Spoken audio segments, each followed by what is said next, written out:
medidas de educación y prevención en momentos del COVID y estilos de vida saludable en momentos también del COVID-19. Para mí es un placer presentar al doctor José Manuel Velázquez. Él es médico de área de salud de la Vicerrectoría de Orientación. Creo que hubo una pequeña interrupción. Honduras. Tiene una especialidad en humanidades en salud en la Universidad Finesteri de Chile y trabaja justamente en la Universidad Nacional Autónoma de Honduras en la Vicerrectoría de Orientación, Asuntos Estudiantiles y es médico especialista en el Instituto Hondureño de Seguridad Social. Sin más preámbulo, entonces le doy la palabra al doctor José Manuel Velázquez. Antes de que el doctor comience su ponencia, vamos a dar unas pequeñas instrucciones para todos los participantes de la conferencia. Ah, perfecto. Está Sí. bueno. Bueno, en primer lugar, todos los participantes, para que sea de mayor provecho, deberán apagar sus micrófonos y sus cámaras. Así que deben estar atentos a que estén desactivados estos dos elementos. Además, al final haremos una sesión de preguntas, la cual durará 15 minutos y donde el doctor responderá a ellas. Bueno, estas serían las reglas a seguir básicamente, así que ya podemos ceder la palabra al doctor José Velázquez. Doctor, puede comenzar. Muy buenos días. Para mí es un enorme placer esta invitación que me han hecho. De veras que son muy beligerantes y me alegra pues que la universidad tenga un personal que esté trabajando en eso. Pues yo creo que ya me presentaron, pero soy médico especialista en medicina interna y trabajo en la Vicerrectoría de Orientación Asuntos Estudiantiles en el área de salud. Y reciban un cordial saludo pues de parte de todos mis compañeros de trabajo y de la jefatura, la doctora Luz Argentina Duarte. Pues hacemos el énfasis que estamos en toda la anuencia para seguir colaborando en este tipo de actividades. Y bueno, sin más preámbulos, me pidieron compartir medidas de educación y prevención en momentos del COVID. Pues ya nos habíamos planteado, pues estos prácticamente son los mismos objetivos y generales y específicos y prácticamente pues vamos a tratar de cumplirlos durante el transcurso de esta presentación y declaro en este momento no tener ningún conflicto de intereses, no recibo ningún tipo de viáticos, honorarios de parte de algún laboratorio. Mi único conflicto de interés es servir a la Universidad Nacional Autónoma de Honduras, que es el lugar donde yo me desempeño. Antes de comenzar esta presentación, pues sí quiero dejar claro algunas bases históricas. O sea, quiero que comprendamos toda la audiencia que ahorita está con nosotros acompañándonos, que solamente conociendo la historia podremos entender el presente. Me gustaba esta frase porque necesitamos saber que, si bien es cierto, creo que el mundo está afrontando una dificultad, esta pandemia, todos estamos juntos, no es un país aislado, sino que todas las naciones del mundo estamos afrontando tanto problemas sanitarios como problemas económicos. Pero quiero dejar claro que no es primera vez que nosotros nos estamos afrontando a este tipo de problemas. Imagínense que la primera gran pandemia mundial se remonta hasta los tiempos del emperador Justiniano, en donde aproximadamente, imaginen, duró 60 años. 60 años duró esta pandemia según los registros del Talmud babilónico, de ciertos investigadores, en donde al final creen que esta primera pandemia terminó mezclada con otro tipo de enfermedades que ya en algún momento hemos tenido que afrontarlas también como humanidad. Miren que también, luego de esta primera pandemia, de la cual ya se tienen registros, pues tuvimos que afrontar una segunda pandemia y es lo que se conoce como la muerte negra, ¿no? Yo creo que ustedes lo han podido escuchar pues en algún documental o en algún libro, haberlo leído, de la peste bubónica, que fue provocada por una bacteria, se cree que era la Yersinia pestis. Y imagínense que algunos datos optimistas, escuchen bien, nos dicen que pudo haber, digamos, provocado la muerte de entre 25 a 30 millones de personas en todo el mundo. Y luego, por supuesto, una, digamos, de las más recientes, no tan contemporáneas, pero la famosa gripe española. Ya una vieja conocida, lo que antes, pues, lo que ahora conocemos como influenza H1N1, gripe porcina, como le conocían, lo pueden encontrar en algunas literaturas, pero vean que la gripe española mató entre 20 a 40 millones de personas y es una vieja conocida. Incluso hemos tenido que como humanidad afrontarnos a rebrotes de esta enfermedad. Creo que la última fue en el 2008-2009, en donde tuvimos un peligro de que esto se convirtiera otra vez nuevamente en una pandemia. Y estas fotografías pues son, digamos, relacionadas con ese brote de gripe española. Y yo quiero que vean que no es nada parecido a lo que que no es nada diferente a lo que estamos viviendo ahora, en donde mires todas las personas con su cubrebocas, con su mascarilla, y miren que quise colocar esta imagen, porque miren incluso las mascotas estaban con cubrebocas. Claro, en ese tiempo pues desconocían si los animales eran capaces de contagiarse y luego contagiar a las demás personas, pero observen todas las personas en su entorno social con mascarillas. Y esto lo único que quiero hacerles reforzar es que como humanidad ya hemos afrontado este tipo de problemas. No es primera vez. El confinamiento social o el aislamiento social o la cuarentena, como antes se conocía, no es un concepto antiguo. No es un concepto activo, es algo que ya lo habíamos hecho. Digamos que en este momento, pues, no sería, podría escucharse hasta rudimentario, pero es la mejor opción que tenemos según la experiencia de este mismo brote de COVID-19 en otros países, viendo lo que le pasó a Italia, viendo lo que le pasó a España, viendo lo que le está pasando a Estados Unidos y a muchos países de América del Sur, como Ecuador. El confinamiento social es la mejor arma, aunque rudimentaria, pero es lo mejor que tenemos. Y no son conceptos nuevos. Ese es uno de los principales puntos que yo quiero que se lleve la audiencia de esto. No es algo nuevo. Ya nos habíamos afrontado como humanidad. Tal vez nosotros no, pero ya como humanidad ya nos hemos afrontado a pandemias como estas. Y ustedes se preguntarán, ¿qué tiene que ver? Porque necesito explicarles y necesito que esto lo tengan claro y necesito que si tienen alguna duda la vayan anotando porque quiero que la evacuemos. Porque lo que les voy a decir acerca de las medidas de educación y prevención tienen que entender, aunque probablemente pues voy a tratar de hacerlo lo más sencillo, pero voy a explicar la estructura del virus para que ustedes sepan del por qué es tan importante algunas recomendaciones de prevención y educación durante estos momentos de pandemia. Y aquí pues tenemos una ilustración de lo que sería el SARS-CoV-2, que digamos es el nombre del virus. La enfermedad que produce es COVID-19, esa es la gran diferencia. El virus se llama SARS-CoV-2 y la enfermedad que produce es COVID-19. Entonces quiero que tratemos de relajarnos. Sé que esto es un poco más complejo, pero quiero hacerlo sencillo.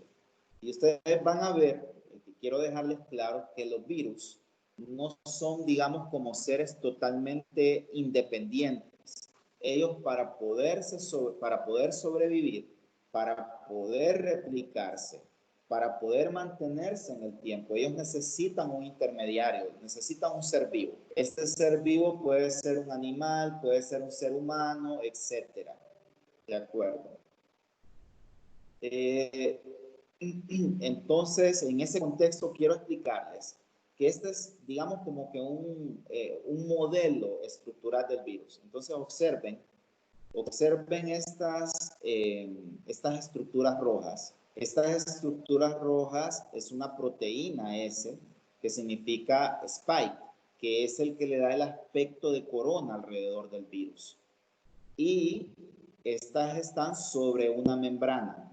Si pudiéramos abrir este virus y hacemos un orificio por aquí, entonces nos encontraríamos con el material genético del virus, que el material genético que contienen es ARN. Entonces, ¿por qué explico esto? Porque cuando el virus va a invadirnos, principalmente digamos, por las mucosas. ¿Dónde tengo mucosas? En los ojos, en la nariz, en la boca. Entonces, esta proteína que ven aquí es una de las más importantes en donde el virus se va a fijar. Entonces, quiero que tengamos en mente esta estructura. Que si tienen alguna duda, la dejemos clara. ¿De acuerdo? Pero esto es más o menos un diseño esquemático y definitivamente aquí pues va a haber otra proteína, aquí va a haber otra proteína y esta es otra proteína M, pero la que quiero que pongamos atención es a esta proteína S. En la siguiente diapositiva también es otro modelo estructural, un poco más esquemático y representativo. Esto que estoy señalando es el material genético del virus. Y esto es una membrana que la obtiene de nuestras mismas células. Y esta membrana lo que hace es proteger su material genético. Al final, el objetivo del virus es que este material genético lo introduzca hacia nuestra célula. Entonces lo vamos a ver aquí. Entonces, observen cómo este virus, a través de esas proteínas S, se unen a este receptor, que es como, imagínenlo como una llave. Estas son nuestras células. Esto que estoy esquematizando y que estoy señalando aquí son nuestras células. Entonces el virus tiene que unir esta porción hacia esta porción de nuestras células para poder provocar ciertos cambios conformacionales y químicos y así poder introducir este material genético dentro de nuestra célula. Para buena noticia de nosotros y de la humanidad, esta estructura del virus tiene gran cantidad de residuos de azúcares y sales. Entonces, ¿qué significa esto? Que si esta proteína, que es la principal que sirve para unirse a nuestra célula, contiene gran cantidad de sales y azúcares, significa que esto se destruye totalmente con agua y jabón. Con agua y jabón. Prácticamente es el virus, podría quedar esta parte del virus, pero ya sería incapaz de poder inactivar, de poder entrar a la célula, porque se destruiría su principal llave de entrada, que sería esta. ¿Cómo se destruye? Con agua y con jabón. ¿Por qué? Porque esta estructura tiene grandes cantidades de azúcares y sales. Entonces, ¿qué es lo que ocurre? Que este virus, ¿por qué es tan efectivo para transmitirse? Porque tiene algunas características físicas que la hacen, digamos, tiene ciertas particularidades. Y aquí les quise dar una diapositiva demostrativa de cuánto tiempo permanece, por ejemplo, en el aire 3 horas, en el cobre 4 horas, en el cartón 24 horas, y miren en plástico hasta 72 horas. Entonces, ¿qué es lo que ocurre?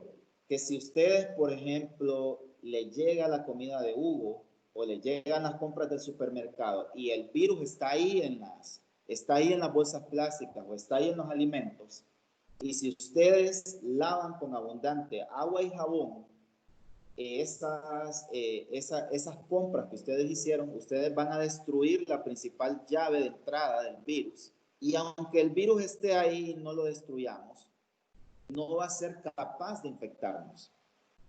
Va a ser imposible que nos infecte porque se va a quedar sin su llave de entrada para poder infectarnos.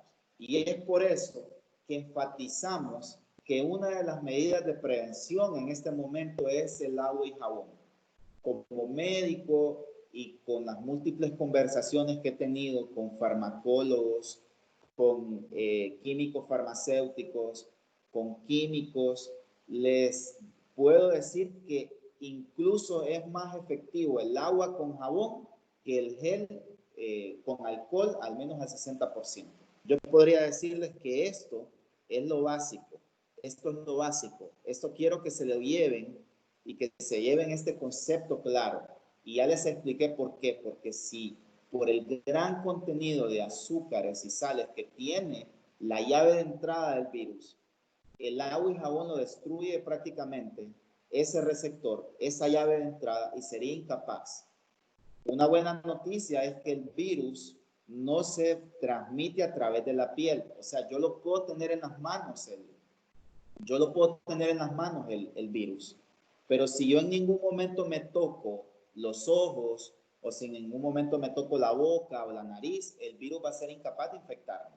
Con solo que yo vaya a lavarme las manos con abundante agua y jabón, entonces el virus va a ser incapaz de poderme infectar porque no contamina a través de la piel. Ok, en el contexto que ya no tengamos agua con jabón o que miremos muy limpias nuestras manos, el gel con alcohol, al menos al 60% de concentración, es una medida muy efectiva también. ¿Qué otra medida de prevención? El distanciamiento social.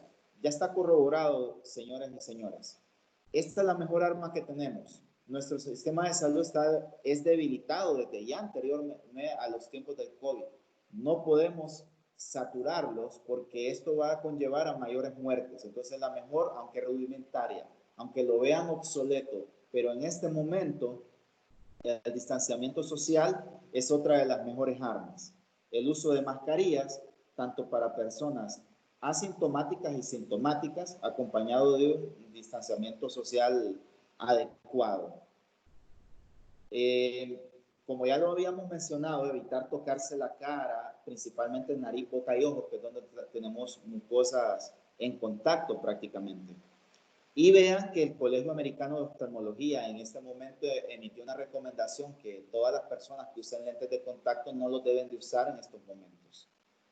Esta presentación yo perfectamente la puedo compartir con ustedes porque quiero hacerles ver de que hay algunas, digamos, organizaciones mundiales, principalmente de Estados Unidos, donde tenemos una mayor influencia.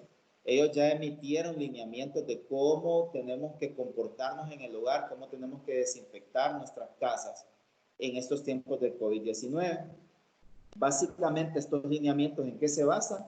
En la desinfección de todas las superficies y objetos de mayor uso, celulares, los baños, los pisos, y todos los objetos que nosotros de uso diario desinfectarlos de manera frecuente durante el día.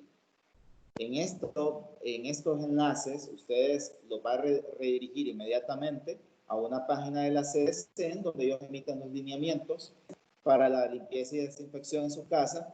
Y aquí abajo está un enlace en donde ustedes pueden tener acceso a todos los, digamos, los desinfectantes que aprobó la CDC y la FDA que tienen una eficacia probada contra el SARS-CoV-2 o enfermedad de COVID-19, como lo ven. Esto lo quiero dejar claro, por favor, en toda la audiencia. Por favor, evitemos las campañas de desinformación. Consultemos solamente las fuentes oficiales, por favor.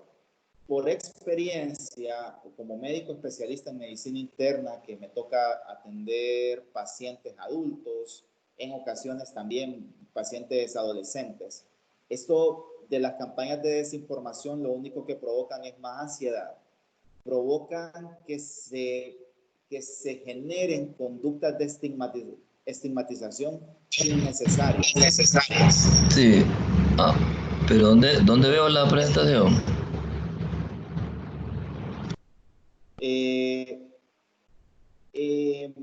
Aquí, por ejemplo, les dejo un enlace en donde ustedes pueden consultar algunas de las referencias en donde ustedes pueden tener una información fidedigna para evitar las campañas de desinformación.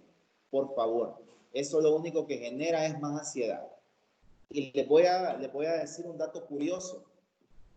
Yo también trabajo en el Instituto Hondureño de Seguridad Social y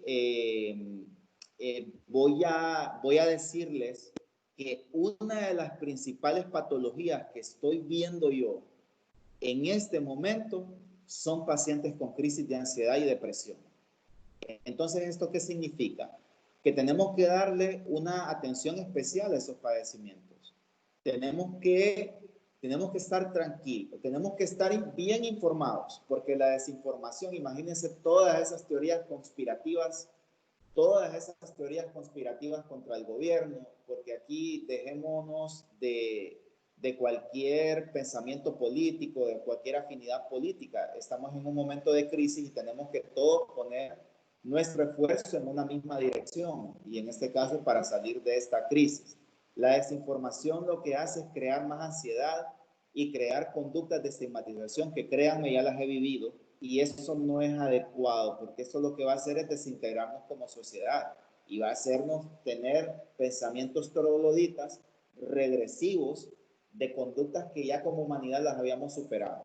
¿De acuerdo? Y eso tiene que ver con la discriminación. Entonces, como conclusiones, pues todo el mundo está afectado con esta pandemia en todos los rubros, llámenle en los rubros económicos, en el rubro político, en el rubro social. En este contexto, pues, quiero decirles de que el mundo entero está pasando por esto. Nuestro sistema de salud es débil, no digamos afrontándolo a una pandemia, por lo que nuestra mejor arma es el aislamiento social. El lavado de manos frecuentes y la desinfección de superficies o objetos de uso diario, el uso de mascarillas son de las mejores medidas preventivas. Y les dejé claro el contexto histórico. La humanidad no es primera vez que nos afrontamos a esto. Ya nos habíamos afrontado. Esto no podemos tomar la conducta de quedarnos en nuestras casas para toda la vida con temor.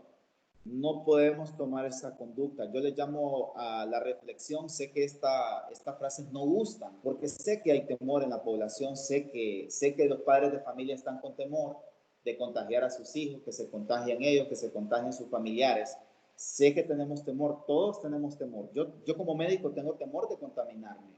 Pero esto no nos tiene que frenar. Tenemos que hacer, en este momento, tenemos que estarnos preparando en su casa, elaborando protocolos de cómo va a hacerle frente a esta nueva forma de vivir. No sé cuánto tiempo vamos a estar así, pero durante algún tiempo, mientras no descubramos la vacuna contra el SARS-CoV-2, vamos a tener que tener, digamos, una reconsideración, una reorientación de nuestros planes y de nuestras formas de conducirnos en la vida. Y desde ahorita tienen que empezar a preparar sus propios protocolos en casa, sus propios protocolos de cómo se van a conducir en el autobús, de cómo vamos a conducirnos en la universidad, en nuestros propios trabajos, ir elaborando nuestros protocolos de cómo nos vamos a reinsertar nuevamente, porque no podemos quedarnos encerrados para toda una vida. Pero tenemos que hacerlo de una manera inteligente, porque si no lo hacemos de una manera inteligente, todo este esfuerzo que llevamos en estos 57 días de confinamiento habrá quedado en vano. Pero tenemos que hacer un equilibrio y reinsertarnos. Ya lo hemos logrado, o sea, señoras y señores. Vencimos la poliomielitis. Yo les mencioné ciertas epidemias, pandemias, pero como humanidad siempre hemos logrado salir adelante. Lo hemos logrado y no tengo la menor duda que ahorita lo vamos a lograr también. No tengo la menor duda que antes de lo que termine el año, la humanidad habrá descubierto un antiviral eficaz contra el COVID-19. Y no tengo la menor duda que en menos de 5 años, menos de 3 años, habremos unido tantos esfuerzos que vamos a encontrar la vacuna. De acuerdo. No hay límites para nosotros como humanos. Lo vamos a lograr. Tenemos que ser optimistas, pero un optimismo realista y un optimismo científico, con conocimiento. Ya lo hemos superado antes. Vencimos la poliomielitis, vencimos la viruela, vencimos la peste negra. Vamos a poder vencer al COVID-19, al SARS-CoV-2, pero mediante una inserción inteligente. Como nuestros moderadores nos pidieron, vamos a dejar las preguntas para el final y vamos a presentar la siguiente ponencia, que es estilos de vida saludable en momentos del COVID-19.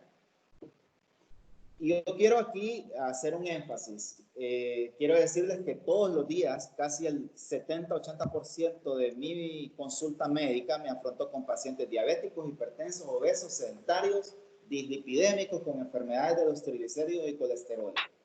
Entonces, ¿qué es lo que quiero dejarles como mensajes? Si es cierto, estamos viviendo una pandemia, pero veámoslo como una oportunidad. Pero si no lo vemos como una oportunidad, este confinamiento va a ser nuestro peor enemigo. Los objetivos son los mismos, plasmados por nuestros moderadores, que los vamos a intentar dilucidar durante la ponencia, y para que se relajen un poco, ¿qué podría pasar en esta pandemia? Me llamaba la atención y créanme que me provocó mucha risa esta imagen, pero quería verla, de que esta pandemia podemos verla como una oportunidad para lograr metas.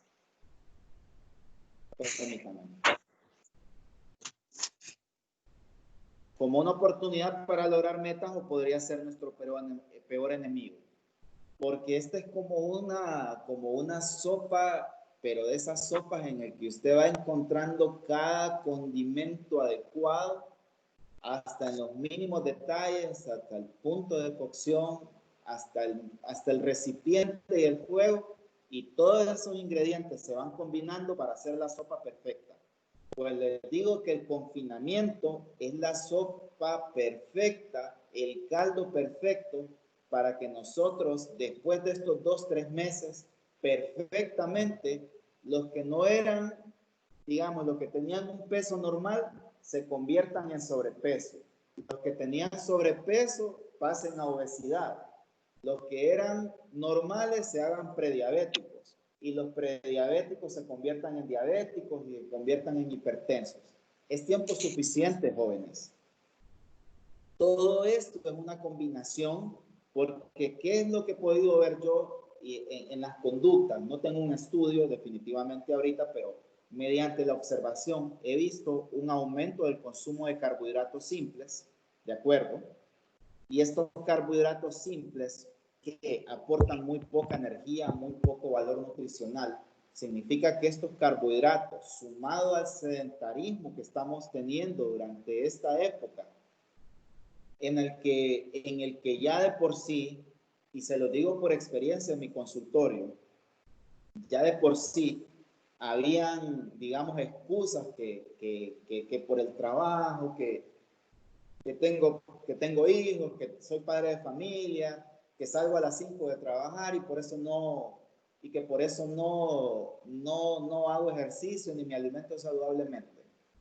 Y ahorita con el confinamiento es que en la casa no se puede hacer ejercicio, entonces vamos a ver Netflix, vamos a darle fin a La Casa de las Flores, vamos a darle fin a todas las series que están en Netflix. Entonces, consumo de carbohidratos simples, el sedentarismo nos va a llevar a esto, mira, a que aumenten las tasas de obesidad, a que aumenten las tasas de sobrepeso y con eso las enfermedades crónicas. ¿De acuerdo? Entonces, ¿cuáles son mis recomendaciones? Hay muchas opciones, no le veo ninguna excusa para que en esta etapa de confinamiento no se mantengan activos. Ahora en YouTube ustedes pueden encontrar una gran cantidad de videos que pueden explicarles acerca del HIIT cardio, de la actividad de intervalos de baja intensidad, que son ejercicios que perfectamente se pueden hacer en el contexto de su hogar. No necesitan ni máquinas ni nada. Y es más, por ejemplo, con el HIIT cardio, se ha comprobado que es uno de los mejores ejercicios para poder tener un consumo calórico. O sea que es un ejercicio muy bueno y no necesita de gimnasio. ¿Cuál es la recomendación según la asociación, la American Diabetes Association y la American Nutrition Association? Un ejercicio mínimo de 150 minutos por semana. Repártalos como usted quiera. 30 minutos 5 días a la semana o 50 minutos 3 veces a la semana. Si usted puede hacer más, si usted es un atleta, pues dele más, dele. Si puede llegar a los 300 minutos, pues ni cosa mejor. Vean de que están muy de moda las dietas y fíjense que todas tienen cierto nivel de eficacia. Pues pues he podido leer acerca del ayuno intermitente, tiene sus ventajas y tiene sus desventajas. He podido leer acerca de la dieta keto, también funciona, lo único que no es muy sostenible con el tiempo. Pero fíjense que recientes investigaciones han demostrado que más del 50% de los médicos recomendamos la dieta mediterránea. No tiene nada de caché esto, más que es sencillo. ¿Qué nos dicen? Comamos más frutas y verduras, legumbres y granos. Evitemos el consumo de carbohidratos simples y transformarlos en carbohidratos complejos. Aumentemos el consumo de frutas, verduras y de frutas y verduras. Consumamos más frutos secos. Alimentémonos con más pescado y carnes blancas y disminuyamos el consumo de carbohidratos simples. Y eso es la dieta mediterránea, señoras y señores. Si ustedes quieren orientación, pueden entrar a internet en una página de la American Diabetes Association, de la Asociación Americana de Diabetes o la Asociación Americana de Nutrición, y ahí les va a dar recetas para que ustedes puedan tener una alimentación saludable. Esta es más esquemático porque yo puedo compartirles la presentación para que vean, pero es sencillo. Aumentar el consumo de verduras, de frutas, frutos secos, carnes blancas, disminuir el consumo de carbohidratos simples y en vez de consumir carbohidratos simples, consumamos carbohidratos complejos aquí. Ahora, yo pues quiero decirles de que como internista, como especialista en medicina interna, soy muy apegado a la evidencia científica. Entonces se me hizo difícil encontrar literaturas en donde científicamente y mediante la evidencia del método científico pues se haya corroborado de alimentos que refuercen el sistema inmune. Quiero decirles algo, las vitaminas en pacientes que no lo necesitan no son necesarios administrarlas porque somos, digamos, capaces de poder absorber todas estas vitaminas de nuestra dieta diaria. Así que si usted no tiene ninguna enfermedad o algún factor de riesgo para tener un déficit vitamínico, no debe aplicarse complejo B en estos momentos. Entonces, lo voy a llevar a estas diapositivas. Todo esto cuenta con evidencia científica de alimentos que refuerzan el sistema inmune. Y uno de ellos, las aves de corral, los caldos de pollo, de pato o de pavo, pues se ha comprobado que tienen gran cantidad de riboflavina, gran cantidad de vitamina B12, gran cantidad de antioxidantes que refuerzan el sistema inmunológico, tienen también un efecto sobre la migración de nuestras células de defensa. Entonces este es un alimento científicamente con evidencia que podría recomendarle en estos tiempos para reforzar nuestro sistema inmune.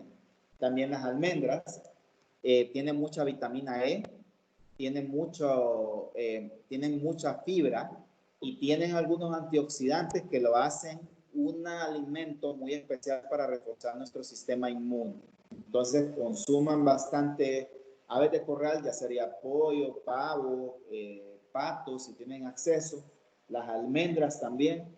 Miren los hongos También digamos, se ha corroborado su gran evidencia científica de contener gran cantidad de antioxidantes, de vitaminas del complejo B, de vitamina C, de fibra, no tan contenido proteico, pero sí podría ser una fuente de reemplazo proteico para los que son vegetarianos o veganos. Y es un alimento que lo hace propicio para el reforzamiento de nuestro sistema inmune.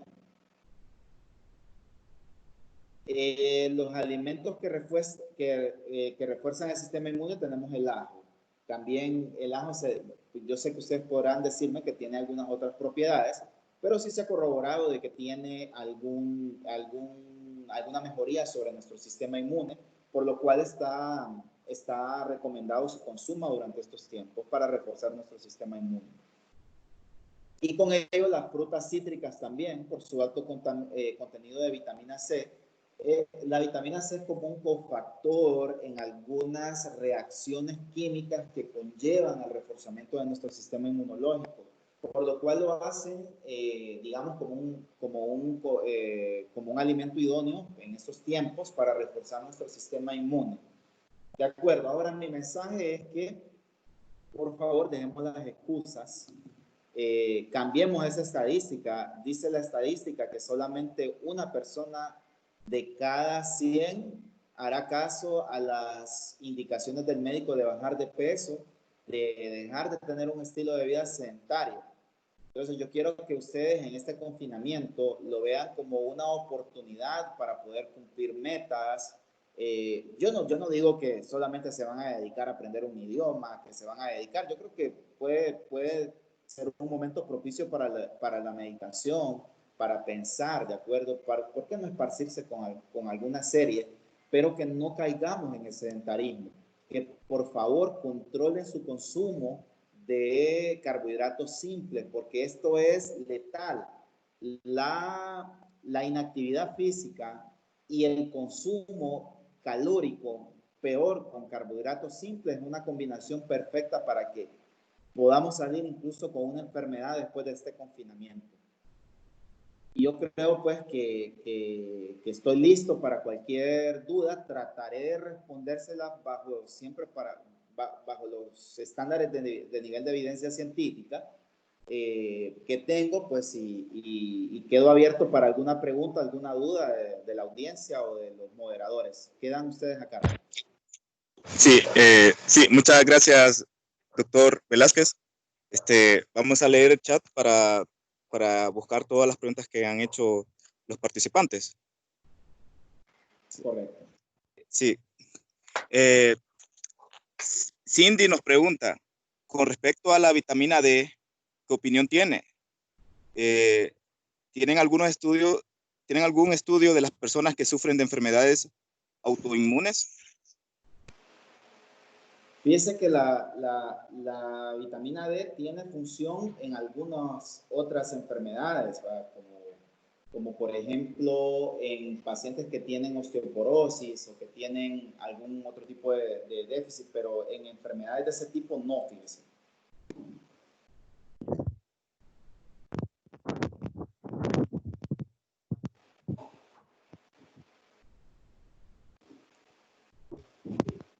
No sé si tienen alguna otra pregunta.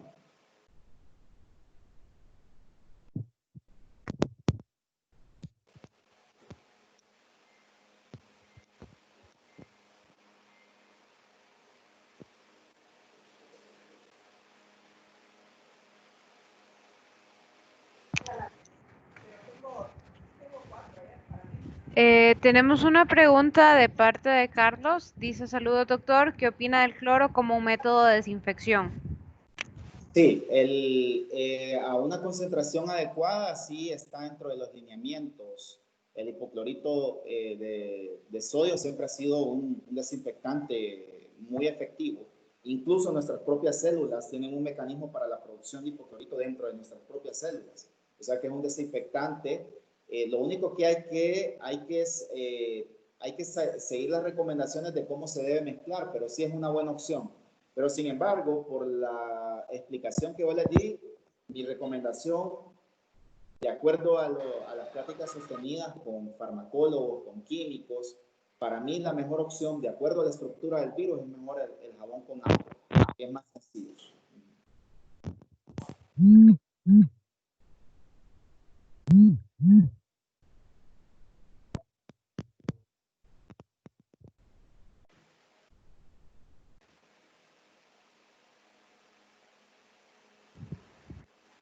Tenemos un par de preguntas más, doctor. ¿Qué opina usted de la apertura de algunos restaurantes?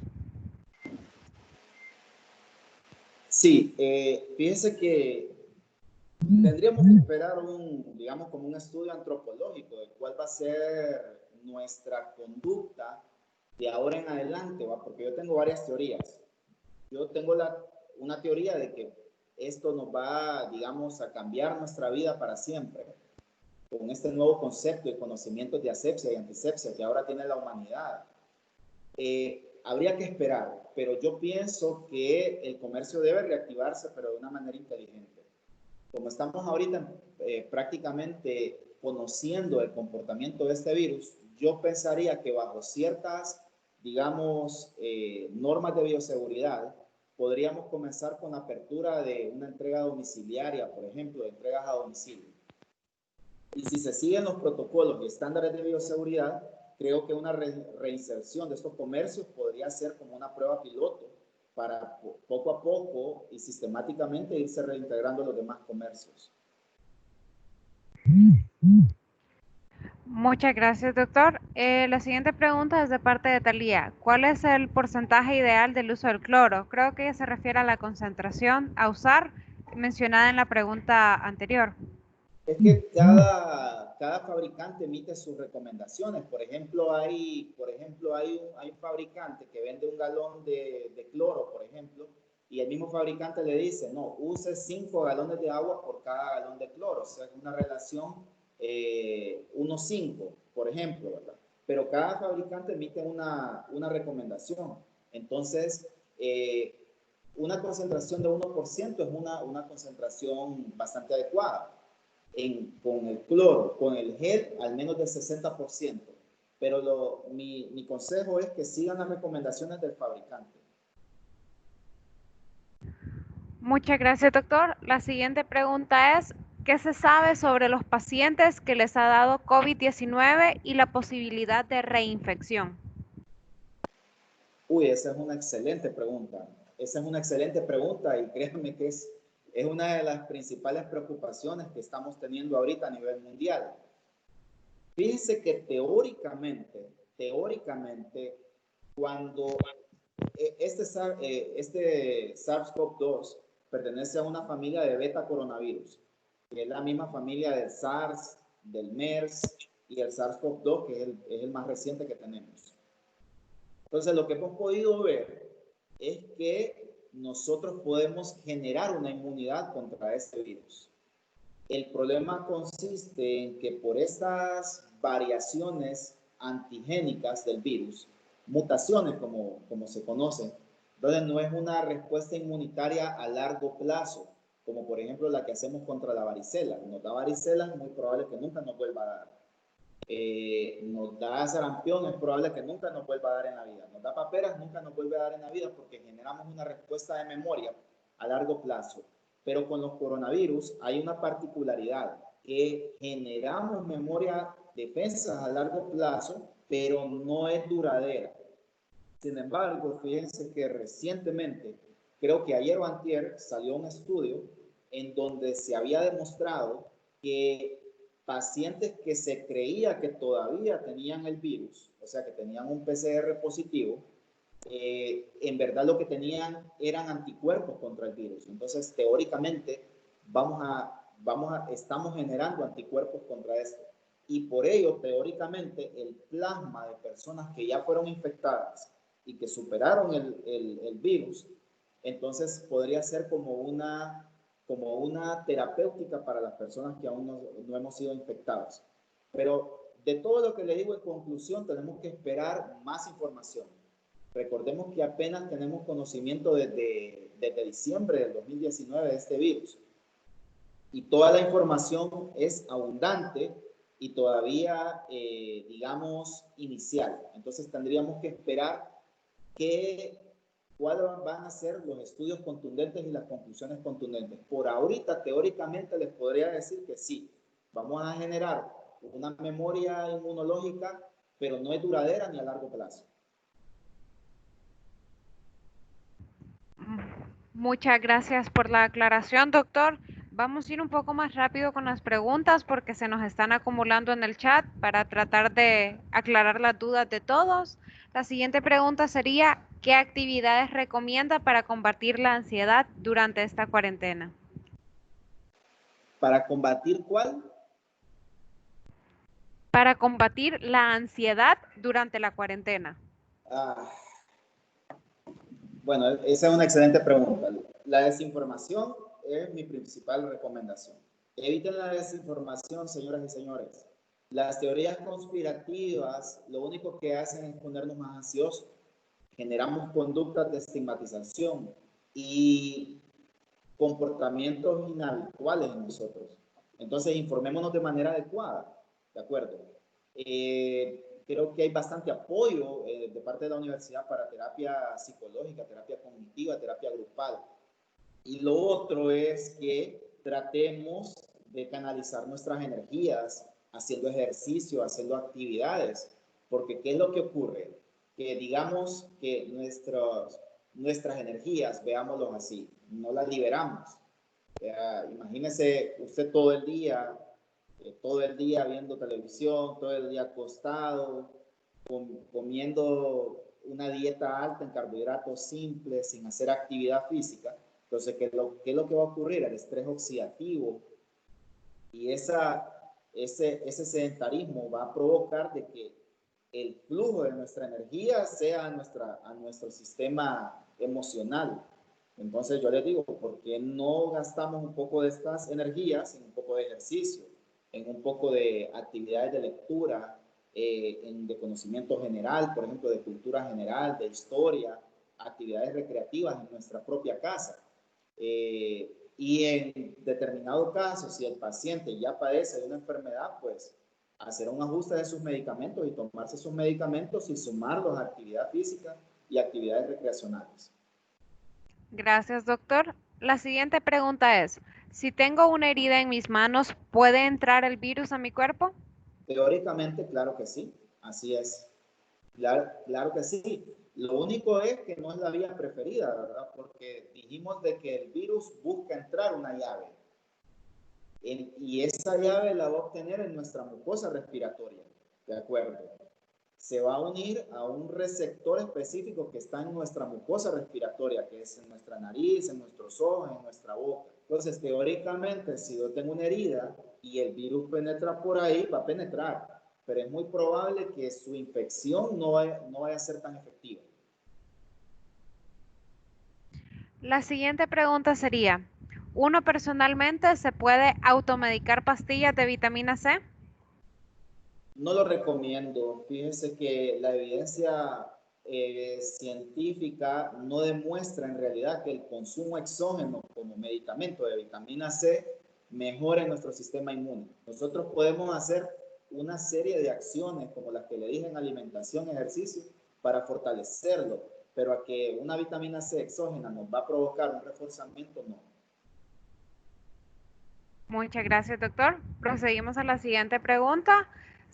Andrea nos pregunta si se tienen verdaderos avances en la elaboración de una vacuna o fármaco contra este virus. Sí, fíjense que tenemos, digamos, la suerte, entre comillas, que las estructuras, y esto fíjense que lo hemos discutido bastante con farmacólogos y con químicos, y es que les compartíamos de que la estructura genética es bastante similar al MERS, por ejemplo, a SARS, que son virus que ya los conocíamos. Entonces, toda esta información que ya teníamos, los científicos la están aprovechando para poder tener como base el desarrollo de una vacuna para el COVID-19. Lo que pasa es que estos son protocolos y procesos bastante tardados, pero sí ya hay definitivamente. La siguiente pregunta es de parte de Aldo. ¿Cuáles pueden ser los impactos negativos de utilizar soluciones de hipoclorito de sodio en la salud, considerando principalmente la liberación de sus vapores? Sí, pueden provocar lesiones cáusticas en el sistema respiratorio, fíjense.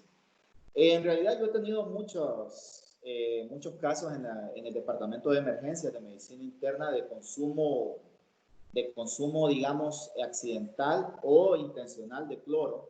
Y en realidad nunca en mi carrera profesional, no sé si hay más colegas aquí en el chat que puedan relatarme, pero yo nunca he visto una muerte por intoxicación por cloro. Nunca la he visto, pero sí he visto que les ha provocado gastritis, un daño en el esófago, una esofagitis, pero es como una lesión química más que todo. Gracias por la aclaración, doctor. La siguiente pregunta de parte de Bessie es, ¿qué tipo de ejercicios es recomendable para iniciar la actividad física? Para iniciar, para una persona que nunca se ha ejercitado, yo recomendaría que primero comience con ejercicios de calentamiento, de estiramiento, y posteriormente, perdón, una actividad de baja intensidad. Y a medida que vaya adaptando su cuerpo, sus músculos, sus tendones, sus aponeurosis, y vaya adaptando su sistema cardiovascular, entonces vaya aumentando la intensidad a, por ejemplo, un HIIT cardio, por ejemplo, un Tabata que le conocen, que son muy buenos ejercicios de abundante consumo calórico, pero con un estiramiento y ejercicio de baja intensidad aeróbicos, como lo pueden encontrar en YouTube, sería una muy buena opción para comenzar. Gracias, doctor. Jocelyn nos pregunta, ¿cuánto tiempo considera que sigamos en confinamiento? Esa es una excelente pregunta, capciosa. Es que va a depender de cuál sea nuestro comportamiento y qué tan responsables seamos como sociedad. Ahorita, por ejemplo, usted puede ver de que no estamos muy lejos de un aplanamiento de la curva de nuevos casos. Y esto ha sido porque, digamos, como población no hemos sido responsables en acatar las medidas de confinamiento del gobierno. Entonces, es muy difícil darle esa pregunta. Yo le diría que en un escenario optimista, como soy yo optimista, si seguimos las recomendaciones con estas nuevas buenas decisiones que ha tomado el gobierno y las demás autoridades, muy lejos de del miramiento político o lo que sea, pero se han tomado buenas decisiones, si no estaríamos peor. Yo opino que en un panorama muy positivo, en 3 semanas podríamos ya reinsertarnos. La siguiente pregunta viene de parte de la licenciada Karen Zavala. La imagen que se tiene del hombre determina la clase de medicina que se practica. El humanismo es la meta general de las ciencias médicas. Existe hoy con mayor urgencia por la crisis que ya usted expresaba, posee doble vía, oportunidad o como manifestación de peligro. La pregunta es, ¿cómo desarrollar conciencia social desde la acción médica, considerando el desafío que hoy vive la salud desde una dimensión holística para entonces generar la construcción de una sociedad sana? Sí, ese es un comentario muy bueno. Es lo que yo les decía cuando hablábamos de estilos de vida saludables, ¿va? Esos son estilos de vida que tenemos que tener perdurables y sostenibles en el tiempo. Y sí, definitivamente, pues nos tocó a los médicos ahorita generar conciencia social desde un punto de vista holístico, como lo dice la licenciada, para generar cambios en nuestras conductas y que estas conductas sean persistentes. Creo que es, como médicos estamos afrontando tiempos difíciles, no crean. Si, como yo le digo, yo quisiera quedarme en mi casa, yo quisiera estar aislado, yo quisiera tener la oportunidad de poder estar en confinamiento, aislamiento social. Sin embargo, me ha tocado incluso hasta intubar y meter a ventilador mecánico a pacientes COVID positivos. Pero lo único que podemos hacer es apelar a la conciencia social, a que se quede en casa, a que sigamos confinados, a que si bien es una medida rudimentaria, digamos hasta obsoleta, podría decirse así, Pero esa es lo único que tenemos que hacer, apelar a la conciencia de la gente, apelar y que se queden en sus casas y que sigan las recomendaciones y que luego comiencen a generar sus propios protocolos y a reorientar su vida, reorientar sus metas, su vida, de cómo se va a conducir en el trabajo, en el transporte público, en su carro, en su trabajo, y comenzar a generarlas, porque tenemos que hacer una reinserción. No podemos estar confinados para toda la vida, pero tenemos que hacerlo de manera inteligente. Muchas gracias, doctor. La siguiente pregunta es de parte de Elizabeth. Ella pregunta que si es seguro donar sangre durante la pandemia del coronavirus. Sí, claro que sí. Si se siguen las medidas de bioseguridad, perfectamente seguro donar sangre en estos tiempos. Muchas gracias. Esto no es una pregunta, es un comentario de parte de Cindy, muy bueno, con referencia a la ansiedad que se había tocado anteriormente. Ella nos comparte que ella ha sufrido de ansiedad y que igualmente existen muchos ejercicios que se pueden encontrar en YouTube, como la meditación guiada y el yoga. Igualmente, al momento de dormir, se puede practicar una actividad que se trata del no pensar absolutamente nada. Ella está dando su aporte a la conferencia del día. Muchas gracias, Cindy. Excelente, excelente. Muchas gracias. Muchas gracias. Tenemos dos preguntas más, doctor. Una es, ¿se puede transmitir el virus a través de un alimento preparado por alguien que esté contagiado? Sí, hay una posibilidad muy alta. Sí, definitivamente. Definitivamente hay una posibilidad muy alta. Hasta el momento, los conocimientos teóricos que tenemos es que se decía al inicio que el virus era muy sensible al calor, pero miren, en San Pedro, el epicentro, o sea que esto ha roto paradigmas. Tenemos que esperar tenemos que esperar mayor conocimiento del virus porque lo estamos aprendiendo a conocer. Pero es tan contagioso que incluso en esa tortilla que estaba helada y que hizo contacto la mano de la persona infectada y usted se la come y le quedó en su boca y le penetró ahí por la mucosa, perfectamente, teóricamente se puede infectar. Muchas gracias, doctor. Marta quisiera saber un poco más del contagio a través de heridas, si podría expandir un poco más en el tema. Lo que pasa es que esa es una pregunta, digamos, muy difícil, porque hasta ahorita el conocimiento que tenemos es el de la transmisión a través de nuestras mucosas respiratorias. Pero definitivamente, teóricamente, el virus podría entrar a través de una herida, a través de la sangre, pero recuerden que el virus no es un ser independiente, necesita replicarse dentro de nuestras células. Y en los glóbulos rojos no va a encontrar el receptor que necesita para poderse, digamos, entrar a la célula y replicarse. Tendría que resistir viajar por todo el torrente sanguíneo e ir a hacer contacto en los pulmones, por ejemplo, donde hay ese tipo de receptores donde se unen, para poder entrar. Pero teóricamente se puede infectar. Así es, de manera teórica, como un modelo conceptual, definitivamente sí. Nos hicieron una pregunta más, doctor. Creo que por cuestiones de tiempo esta ya va a ser la última. Stephanie nos dice, buenos días, doctor. Un paciente infectado de COVID-19, ¿qué tan posible es que lo logre combatir, estando sin ninguna otra enfermedad? Bueno, lo que los estudios nos han arrojado es que a menor edad del paciente es mayor la posibilidad de que pueda superarlo perfectamente. Digamos que en las condiciones idóneas, una persona menor de 50 años, sin ninguna enfermedad, tiene hasta un 90% de que esta infección sea totalmente manejable por nuestro propio sistema inmune. Ahora, y a mayor edad, mayor posibilidad de tener complicaciones, o de caer en gravedad o a cuidados intensivos. Muchas gracias por aclarar todas las dudas, doctor. Para hacer el cierre de esta conferencia, le vamos a ceder las palabras a la ingeniera Guadalupe.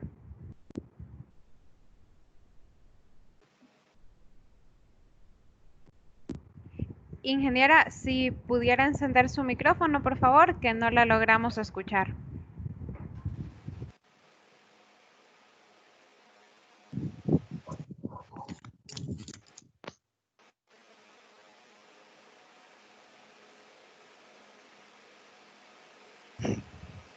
Ingeniera, lo siento, todavía tiene su micrófono apagado. Si pudiese encenderlo, por favor.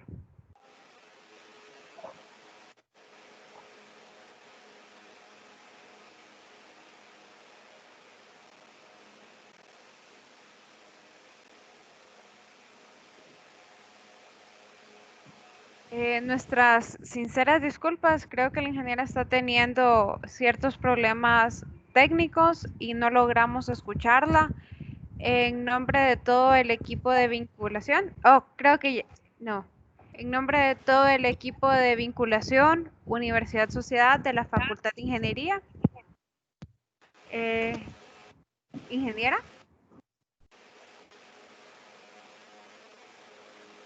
Bueno, en nombre de todo el equipo de vinculación Universidad Sociedad de la Facultad de Ingeniería, quisiéramos agradecerles a todos los presentes por haber estado en esta conferencia. Gracias especialmente al doctor José Manuel Velázquez por su participación y por haber compartido todo su conocimiento con nosotros el día de hoy. Le agradeceríamos si pudiese hacer disponibles las dos presentaciones para que pudiésemos compartirlas con todos los asistentes. Y esperamos contar con futuros trabajos en conjuntos con usted. Muchas gracias a todos. No sé si tiene algo más que decir, doctora, antes de que terminemos.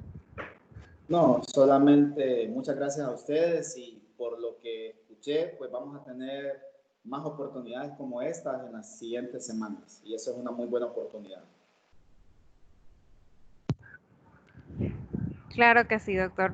Eso ha sido todo por el día de hoy. Muchas gracias a todos por su participación.